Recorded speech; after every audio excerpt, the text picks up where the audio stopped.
ಅಭ್ಯರ್ಥಿ ಗೆದ್ದಿರ್ತಾರೆ ಅಂತ ವಿಶ್ವಾಸ ನಮಗಿದೆ. Today response was very good, more than our expectation together gather. We are going to win Davangere and also Bagalkot. Both the places atmosphere is very good and 100% confidence. This is because of Narendra Modi's leadership. People are appreciating like anything, and the entire world is appreciating Narendra Modi's performance. On that basis, we are going to win both Davangere and also Bagalkot. Sir, do you think this is a directional poll for 2028 assembly elections? ಈ 2028 ಚುನಾವಣೆಗೆ ಇದು direction ತೋರಿಸುತ್ತಾ sir? ನೋಡೋಣ, ಫಲಿತಾಂಶ ಯಾವ ಅಂತರದ ನಾವು ಹೇಳಿ ಬಿಡ್ತೇವೆ ಅನ್ನೋದ್ರ ಆಧಾರದ ಮೇಲೆ ಹೋಗುತ್ತೆ. ಒಂದಷ್ಟು ನಿಶ್ಚಿತ ಜನ ಈ ಸರ್ಕಾರದ ಬೇಸತ್ತಿದ್ದಾರೆ, ಆಕ್ರೋಶಗೊಂಡಿದ್ದಾರೆ. ಭ್ರಷ್ಟಾಚಾರ ತಾಂಡವಾಡ್ತಾ ಇದೆ ಅನ್ನೋ ಭಾವನೆ ಎಲ್ಲರೂ ಮೂಡಿದೆ.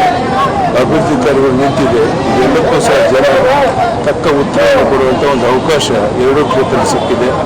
ಜನ ಅದನ್ನು ಸದುಪಯೋಗ ಮಾಡಿಕೊಂಡಿದ್ದಾರೆ ಅನ್ನೋ ವಿಶ್ವಾಸ ಇದೆ. Thank you.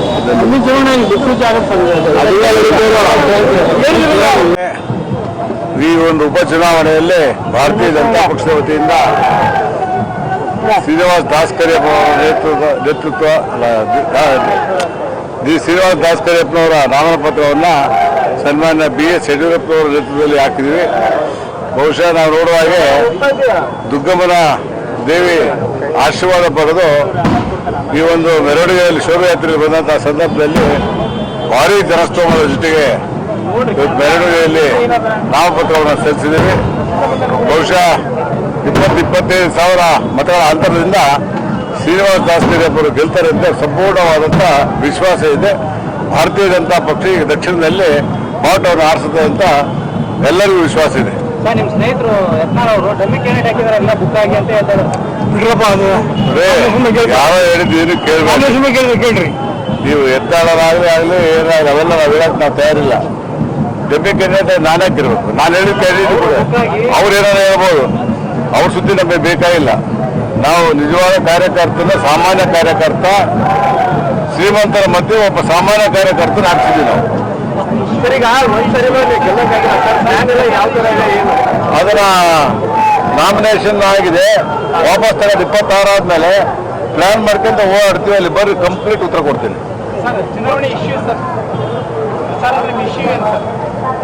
ನಮ್ಮ ಸ್ಮಾರ್ಟ್ ಸಿಟಿ ಒಳಗೆ ಕೆಲಸ ಮಾಡಿದ್ ಬಿಟ್ಟರೆ ಇವತ್ತವರೆಗೂ ಕೂಡ ಯಾವ ಥರದ ಕೆಲಸಗಳಾಗಿಲ್ಲ. ಇವತ್ತು ಸ್ಮಾರ್ಟ್ ಸಿಟಿ ಒಳಗೆ ಕೆಲಸ ಮಾಡಿದ್ದು ನಂದು ಅಂತಾರೆ.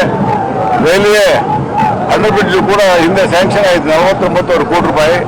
ಇವತ್ತವರೆಗೂ ಕೂಡ ಆ ಜಿಲ್ಲಾಧಿಕಾರಿಗಳು ಹೇಳಿ ಇವತ್ತು ಜಿಲ್ಲಾ ಮಂತ್ರಿ ತಡೆ ಇರ್ತಾರೆ. ಮತ್ತು ಸಿಂಧೋಳಿ ಜಿಲ್ಲಾ ಸರ್ಕಲಲ್ಲೂ ಕೂಡ ನಾನು ಸ್ಯಾಂಕ್ಷನ್ ಮಾಡಿಸಿದ್ದೀನಿ ಒಂದು ಫ್ಲೈಓವರ್, ಅದನ್ನು ಕೂಡ ಇವತ್ತವರೆಗೂ ಮಾಡಿಸ್ತಿಲ್ಲ. ಬಹುಶಃ ಅದೆಲ್ಲ ಅವರ ಗಿಮಿಕ್ ಅಂತ ಕಾಣ್ತದೆ.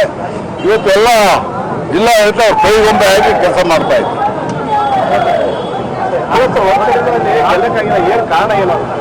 ನೋಡಿ, 2019ರಲ್ಲಿ ಅತ್ಯಂತ ಅಧಿಕ ಮತವನ್ನು ನಾವು ದಾವಣಗೆರೆ ದಕ್ಷಿಣದಲ್ಲಿ ಪಡ್ತೀವಿ. ಅದಕ್ಕಿಂತ ಹೆಚ್ಚು ಮತವನ್ನು ಈ ಸರಿ ಪಡಿತೀವಿ ನಾವು. ಮೈನಾರಿಟಿ ಫ್ಯಾಕ್ಟರ್ ವರ್ಕ್ ಆಗ್ತಿದೆಯಾ ಅಲ್ಲಿ? ಎಲ್ಲ ಫ್ಯಾಕ್ಟರ್ ವರ್ಕ್ ಆಗ್ತದೆ. ಒಬ್ಬ ಸಾಮಾನ್ಯ ಕಾರ್ಯಕರ್ತರ ಗೆಲ್ಲಿಸಬೇಕು ಅಂತ ಇಡೀ